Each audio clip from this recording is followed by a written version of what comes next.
दोस्तों, दिन के 11 बजे का टाइम था। एक बहुत बड़े बैंक में एक बुजुर्ग व्यक्ति, जिन्होंने साधारण से कपड़े पहन रखे हैं और उनके हाथ में एक पुराना सा लिफाफा है, उसे लेकर वह बैंक के अंदर घुस जाते हैं। लेकिन जैसे ही वह बुजुर्ग व्यक्ति उस बैंक के अंदर घुसे थे, तो वहां पर जितने भी कस्टमर थे और जितने भी बैंक के कर्मचारी थे, वह अजीब निगाहों से उस बुजुर्ग व्यक्ति की तरफ देखने लगते हैं। उन बुजुर्ग व्यक्ति का नाम था हरपाल सिंह। हरपाल सिंह जी, जिनके एक हाथ में छड़ी है और एक हाथ में उन्होंने पुराना सा लिफाफा पकड़ रखा है। वह धीरे धीरे काउंटर की तरफ बढ़ने लगते हैं, जो काउंटर ग्राहकों के लिए था, और ग्राहकों की मदद करने के लिए एक महिला वहां पर बैठी हुई थी, जिस महिला का नाम था संगीता। अब वह धीरे धीरे संगीता की तरफ पहुंच गए थे। लेकिन बैंक के अंदर जितने भी लोग थे और जितने भी बैंक के कर्मचारी थे, सभी की निगाहें हरपाल सिंह जी के ऊपर टिकी हुई थीं। इसके बाद वह संगीता के पास जाते हैं और जाने के बाद बड़ी ही विनम्रता से कहते हैं कि देखिए मैडम, मेरे अकाउंट में क्या हो गया है, ये अच्छी तरह से चल नहीं रहा है। ऐसा कहकर हरपाल सिंह जी उस लिफाफे को संगीता की तरफ बढ़ाते हैं। लेकिन संगीता हरपाल सिंह जी के कपड़ों को देखकर उन्हें जज करती है और कहती है कि बाबा, क्या आप गलत बैंक में तो नहीं आ गए? मुझे लगता है कि आपका खाता इस बैंक में नहीं होगा। लेकिन तभी जो हरपाल सिंह जी होते हैं, बड़े ही सहजता से कह देते हैं कि बेटी, एक बार तुम देख तो लो, शायद हो सकता है मेरा खाता इसी बैंक में हो।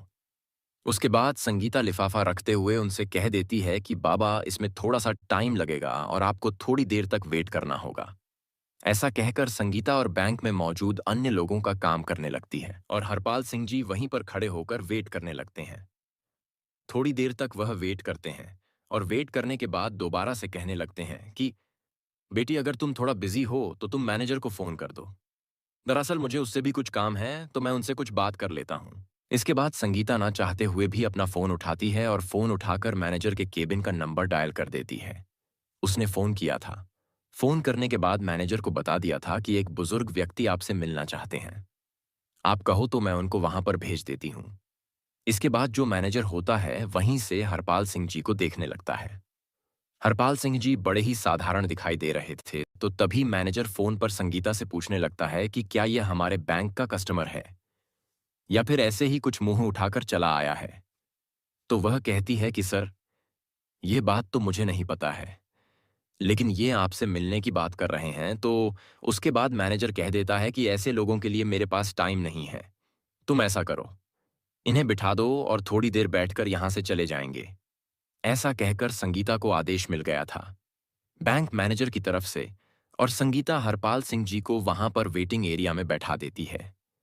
कहती है कि बाबा, आप वहां पर बैठ जाओ, थोड़ी देर में मैनेजर साहब फ्री हो जाएंगे और उसके बाद आपसे मिल लेंगे। इसके बाद हरपाल सिंह जी वहां से टहलते हुए वेटिंग एरिया की तरफ चले जाते हैं और वहां पर कोने में रखी हुई एक चेयर पर जाकर बैठ जाते हैं। सभी लोग अभी तक भी हरपाल सिंह जी की तरफ देख रहे थे, क्योंकि वहां पर जितने भी कस्टमर आया करते वह अच्छे खासे सूट बूट में आया करते। लेकिन हरपाल सिंह जी ने साधारण से कपड़े पहन रखे थे और देखने से लग भी नहीं रहा था कि इनका अकाउंट इस बैंक में होगा, क्योंकि उस बैंक के अंदर काफी अमीर लोगों के अकाउंट रहा करते थे और यहां पर हरपाल सिंह जी का अकाउंट होने का कोई सवाल ही पैदा नहीं हो रहा था। इसी वजह से हरपाल सिंह जी आकर्षण का केंद्र बन गए थे और सभी लोग उनकी तरफ घूर घूर कर देखे जा रहे थे और तरह तरह की बातें उनके बारे में बना रहे थे। यह बातें हरपाल सिंह जी को भी सुनाई देती हैं, लेकिन वह इन सभी चीजों को इग्नोर करते हैं और अपना नंबर आने का वेट करते रहते हैं। वह सोचते हैं कि थोड़ी देर में मैनेजर आएगा और उससे मैं बात कर लूंगा। इस बैंक के अंदर एक और व्यक्ति छोटी पोस्ट पर काम किया करता था, जिसका नाम था पवन। अभी थोड़ी देर पहले पवन बाहर गया हुआ था और जैसे ही वह बैंक के अंदर आता है, तो वह देखता है कि एक बुजुर्ग व्यक्ति, जो कि वेटिंग एरिया में बैठा हुआ है, उसकी तरफ सभी लोग देख रहे हैं और उसके बारे में तरह तरह की बातें कर रहे हैं। कोई उसे भिखमंगा कह रहा है और कोई कह रहा है कि इस बैंक के अंदर तो इसका अकाउंट हो ही नहीं सकता और यह यहां पर कैसे आ गया, बैंक वालों ने इस बुढ़े को क्यों बैठा रखा है। इस तरह की बातें उसके बारे में चल रही थीं और यह सभी बातें पवन भी सुन लेता है। तो उसके बाद पवन सीधा हरपाल सिंह जी के पास जाता है और वहां पर जाकर बड़े आदर भाव से उनसे पूछने लगता है कि बाबा, आप यहाँ पर क्यों आए हो और क्या काम है आपको? क्योंकि पवन को यह सब कुछ बड़ा ही बुरा लगता है। वह बुजुर्ग व्यक्ति की हालत को देखकर थोड़ा सा परेशान हो जाता है और इसी वजह से वह उससे पूछने के लिए गया था। वहां पर जाने के बाद वह बुजुर्ग व्यक्ति पवन को बता देता है कि मुझे मैनेजर से मिलना है और उससे मुझे कुछ काम है। इस बात को सुनकर पवन उनसे कहता है कि ठीक है बाबा, आप थोड़ी देर यहाँ पर वेट करो और मैं अभी मैनेजर से बात करके आता हूँ। इसके बाद पवन मैनेजर के केबिन में जाता है और उन्हें उस बुजुर्ग व्यक्ति के बारे में बता देता है। लेकिन मैनेजर पहले से ही उस बुजुर्ग व्यक्ति के बारे में जानता था और कहने लगता है कि पता है मुझे, मैंने ही उसे वहां पर बिठा रखा है। थोड़ी देर वहां पर बैठेगा और बैठने के बाद वहां से चला जाएगा। इसके बाद मैनेजर पवन को और कोई काम बता देता है और कहता है कि तुम अपना काम कर लो और तुम्हें इस चीज से कोई भी मतलब नहीं है। अब पवन दूसरे काम में लग जाता है और धीरे धीरे उस बुजुर्ग व्यक्ति को वहां पर बैठे हुए लगभग 1 घंटा हो गया था। 1 घंटे तक बुजुर्ग व्यक्ति अपना धैर्य रखता है, लेकिन उसके बाद उसे यह बात सहन नहीं होती। वह खड़ा होता है और खड़ा होने के बाद मैनेजर के केबिन की तरफ बढ़ने लगता है। अब जैसे ही वह मैनेजर के केबिन की तरफ बढ़ता है तो मैनेजर देखता है कि वह बुजुर्ग व्यक्ति उसके पास ही आ रहा है। तो वह फौरन से अपने केबिन से बाहर निकलता है और निकलने के बाद उस बुजुर्ग व्यक्ति के सामने खड़ा हो जाता है और थिरकते हुए पूछने लगता है कि हाँ बाबा, बताइए आपको क्या काम है। तो हरपाल सिंह जी अपना लिफाफा आगे की तरफ बढ़ाते हुए कहने लगते हैं कि बेटा, ये देखो मेरा बैंक अकाउंट की डिटेल इसके अंदर है और मेरे बैंक अकाउंट से कोई भी लेन देन नहीं हो पा रही है। आप देखकर यह बताइए कि इसमें क्या दिक्कत है। अब इस बात को सुनकर मैनेजर थोड़ी देर तक सोच विचार करता है और सोच विचार करने के बाद कह देता है कि बाबा, जब किसी बैंक अकाउंट में पैसे नहीं रहा करते तो ऐसा ही हो जाता है। मेरे ख्याल से आपने भी अपने अकाउंट में पैसे जमा नहीं करवाए होंगे और इसी वजह से आपके अकाउंट की लेन देन रोक दी गई है। इसके बाद जो बुजुर्ग व्यक्ति होते हैं वह बड़े ही विनम्र भाव से कहने लगते हैं कि बेटा, पहले तुम एक बार अकाउंट को चेक तो कर लो, उसके बाद ही कुछ मुझे बताओ तो ही अच्छा रहेगा। इस तरह से तुम कैसे बता सकते हो? तो मैनेजर हंसने लगता है और हंसते हुए कह देता है कि बाबा, यह सालों का एक्सपीरियंस है और सालों से मैंने यही काम किया है। आप जैसे लोगों की शक्ल को देखकर मैं बता देता हूं कि कौन व्यक्ति किस तरह का है, किसने अपने अकाउंट में कितना पैसा जमा किया होगा।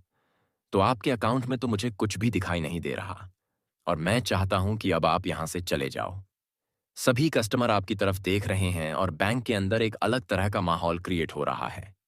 इसके बाद हरपाल सिंह जी उस लिफाफे को उसकी टेबल पर रखते हैं और कहते हैं कि ठीक ठीक है बेटा, मैं तो चला जाऊंगा, लेकिन तुम इस लिफाफे में जो भी डिटेल लिखी हुई है उनको एक बार जरूर से देख लेना। ऐसा कहकर हरपाल सिंह जी वहां से जाने लगते हैं और जाते जाते जैसे ही वह गेट पर पहुंचते हैं तो फौरन मुड़कर कहते हैं कि बेटा, तुम्हें यह सब कुछ करने का बहुत बुरा नतीजा भुगतना पड़ेगा। ऐसा कहकर हरपाल सिंह जी वहां से बैंक के मेन गेट से बाहर निकल गए थे और टहलते टहलते वहां से चले जाते हैं। इसके बाद जब मैनेजर को यह बात सुनाई देती है कि तुम्हें बहुत कुछ भुगतना पड़ेगा तो थोड़ा सा तो उसे लगता है, लेकिन फिर वह सोचता है कि बुढ़ापे में ऐसे ही कह दिया होगा, कोई भी कैसी भी दिक्कत नहीं है। मैनेजर अपने काम धंधे को करने के लिए चला जाता है। इधर टेबल पर वह लिफाफा पड़ा हुआ था जिस लिफाफे के अंदर बुजुर्ग व्यक्ति के बैंक अकाउंट की डिटेल थी। इसके बाद जो पवन होता है वहां से उस लिफाफे को उठा लेता है और अपने कंप्यूटर के सर्वर में लॉग इन करके उस लिफाफे के अंदर दी गई जानकारी के हिसाब से ढूंढने लगता है। ढूंढने के बाद जब पुराना रिकॉर्ड खंगाला जा आता है तो उसे पता चलता है कि यह जो व्यक्ति यहां पर आया था ये इस बैंक का एक तरह से मालिक ही है, क्योंकि इस बैंक के हिसाब पर शेयर इसके पास ही है। अब इस बात को सुनकर वह बड़ा ही हैरान होता है और भी अच्छी तरह से उस डिटेल को पढ़ने लगता है। तो डिटेल को पढ़ने के बाद वह पूरी तरह से कंफर्म हो जाता है कि यह इस बैंक के मालिक ही हैं। इसके बाद पवन उस रिपोर्ट की कॉपी निकालता है और कॉपी निकालकर बैंक मैनेजर के पास जाने लगता है। बैंक मैनेजर जो अपने केबिन में किसी अमीर कस्टमर से बात कर रहे थे और उन्हें तरह तरह की स्कीमें बता रहे थे। इसके बाद पवन नोट करता है और नोट करने के बाद केबिन के अंदर आने लगता है। बैंक मैनेजर उसे इशारा करता है और इशारे से पूछने लगता है कि किस लिए तुम यहां पर आए हो। उसके बाद जो पवन होता है वह इशारों से ही बता देता है कि यह एक रिपोर्ट है जो उस व्यक्ति की है जो वहां पर आया था और आपने उसे ऐसे ही यहां से भेज दिया। आप एक बार इस पर नजर डाल लेंगे तो अच्छा रहेगा। ऐसा कहकर पवन ने वह रिपोर्ट मैनेजर साहब की टेबल पर रख दी थी। लेकिन तभी जो मैनेजर साहब होते हैं अपने उस क्लाइंट से थोड़ी देर के लिए एक्सक्यूज लेते हैं और कहते हैं कि देखो भाई पवन, हमारे पास ऐसे वैसे लोगों के लिए टाइम नहीं है। इसके बाद पवन बड़े आदर भाव से मैनेजर साहब से कहने लगता है कि अगर आप इसको एक बार देख ले तो बड़ा ही अच्छा रहेगा। तभी जो मैनेजर होता है वो फाइल को सरकाते हुए कहता है कि मुझे इसको नहीं देखना और मुझे ऐसे कस्टमर में कोई भी दिलचस्पी नहीं है। ऐसा कहकर उसने रिपोर्ट को पवन की तरफ बढ़ा दिया था और पवन उस रिपोर्ट को वहां से लेकर अपने काम धंधे में लग जाता है। बैंक के अंदर का माहौल अब शांत हो गया था। सभी लोग अपने काम धंधे में लग गए थे और धीरे धीरे शाम हो जाती है। उसके बाद दूसरे दिन उसी टाइम पर जिस टाइम पर हरपाल सिंह जी आए थे उसी टाइम पर फिर से आते हैं। लेकिन आज उनके साथ एक सूट बूट वाला व्यक्ति था जिसके हाथ में एक ब्रीफ केस भी था। और अंदर आने के बाद वहां पर सभी लोगों का अटेंशन अपनी तरफ खींचते हैं। इसके के बाद में मैनेजर को अपनी तरफ आने का इशारा करते हैं। तो मैनेजर भी डरते हुए अपने केबिन से निकलकर हरपाल सिंह जी के सामने आकर खड़ा हो गया था। तभी हरपाल सिंह जी मैनेजर से कहते हैं कि मैनेजर साहब, मैंने आपसे कहा था ना कि यह बात आपको बहुत भारी पड़ेगी।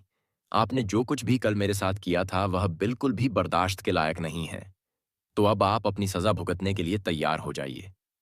इस बात को सुनकर मैनेजर थोड़ा सा बौखला जाता है, लेकिन फिर वह सोचता है कि क्या सजा मुझे दे सकते हैं, भला मैं साथ क्या कर सकते हैं। उसके बाद हरपाल सिंह जी कहते हैं कि तुम्हें मैनेजर के पद से हटाया जा रहा है और तुम्हारी जगह इस बैंक में काम करने वाले पवन को मैनेजर बनाया जा रहा है और तुम्हें फील्ड का काम देखना होगा। इस बात को सुनकर मैनेजर थोड़ा सा बौखला जाता है और वह कहने लगता है कि आप होते कौन हो? मुझे इस तरह से हटाने वाले तो हरपाल सिंह जी कह देते हैं कि मैं इस बैंक का एक तरह से मालिक ही समझ लो, क्योंकि 60 पर शेयर वैल्यू मेरे पास है और मैं चाहूं तो तुम्हें हटा भी सकता हूं और किसी और को तुम्हारी जगह लगा भी सकता हूं। यह बात सुनकर बैंक के अंदर जितने भी कर्मचारी थे और जो कुछ कस्टमर कल भी इस बैंक के अंदर आए थे और आज भी आए थे, वह सभी लोग एकदम से हैरान हो जाते हैं और हरपाल सिंह जी की तरफ फटी की फटी रह गई निगाहों से देखने लगते हैं।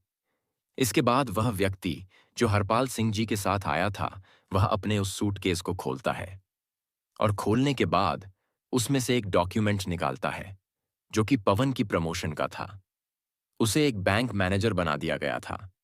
इसके बाद में दूसरा लेटर निकलता है जिसको बैंक मैनेजर को दे देता है और कहता है कि अगर तुम्हें फील्ड में ड्यूटी करनी है तो तुम बेशक से कर लो, लेकिन मैनेजर बनकर तुम इस बैंक में नहीं रह सकते।